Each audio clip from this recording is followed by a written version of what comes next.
ఈ రోజే డౌన్లోడ్ చేయండి. మీ ఫేవరెట్ షోస్ చూడండి. నాకొచ్చిన ఇన్ఫర్మేషన్ ప్రకారం మా నాన్న హత్యలో శ్రీహరి మావయ్య హస్తం ఏమాత్రం లేదు.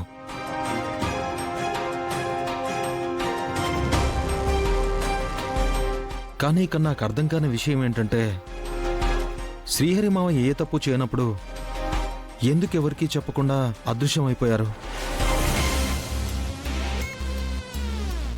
ఎందుకు ఇప్పటికీ మన ముందుకు రాకుండా ఇంకా అజ్ఞాతంలో ఉండిపోయారు? 20 ఏళ్లుగా నా మనసులో తిరుగుతున్న ప్రశ్న కూడా అదే బాబు.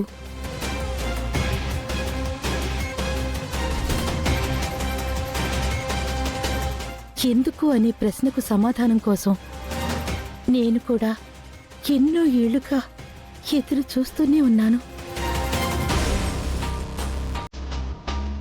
ఇప్పటి వరకు ఆయన జాడ కనబడను లేదు, వినబడను లేదు.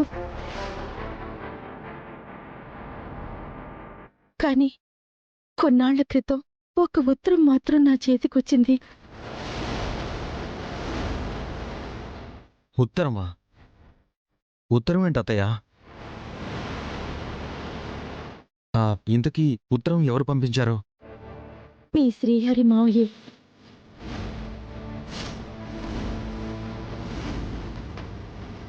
కానీ ఆ ఉత్తరంలో కూడా నాకే జవాబు దొరకలేదు. ఆ ఉత్తరం వల్ల ఆయన ఉన్నారని తెలిసింది. ఆ ఉత్తరంలో మేమెలా ఉన్నామని రాసుంది. ఇంతకు మించి అందులో ఏమీ లేదు. అత్తయ్య, ఆ ఉత్తరం నాకు కావాలి. ఆ ఉత్తరాన్ని నేను చూడాలి. ఇస్తారా? చాలా రోజులైంది వెంకీ. ఇప్పుడు ఎక్కడుందో ఏంటో వెతకాలి. అత్తయ్య, కొంచెం వెతకండి అత్తయ్య.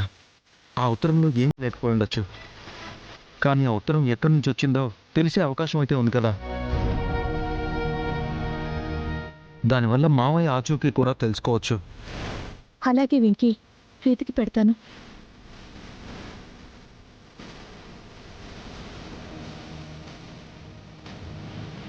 మనవడా, శ్రీహరి మావయ్య అజ్ఞాతంలోకి వెళ్ళింది ఆ ఫ్యాక్టరీలో జరిగిన హత్య కారణంగాని. శ్రీహరి గురించి ఏం తెలిసినా ఆ సుజాత హత్య గురించి తెలుస్తుందే తప్ప మీ అమ్మ మీద పడ్డ నింద తొలగుతుందా?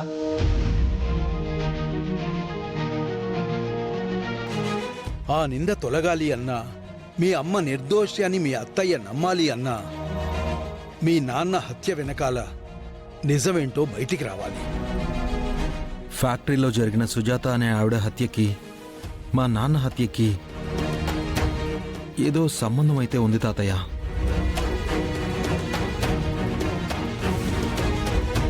ఈ 2 హత్యల వెనకాల ఒక్కరి హస్తమే ఉన్నట్టు నా మనసు కనిపిస్తోంది.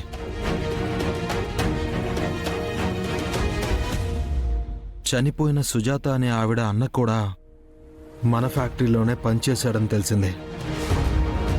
అతని డీటెయిల్స్ తెలిస్తే తప్పకుండా ఆ హత్యలకి సంబంధించిన ఇన్ఫర్మేషన్ దొరుకుతుంది.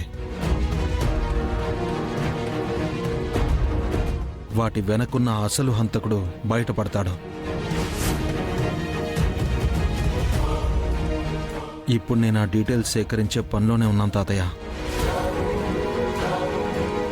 ఎట్టి పరిస్థితుల్లోనూ నాన్న చావుకి కారణమైన హంతకుల్ని పట్టుకుంటాను. నిజమేంటో అత్తయ్యకి నిరూపిస్తాను.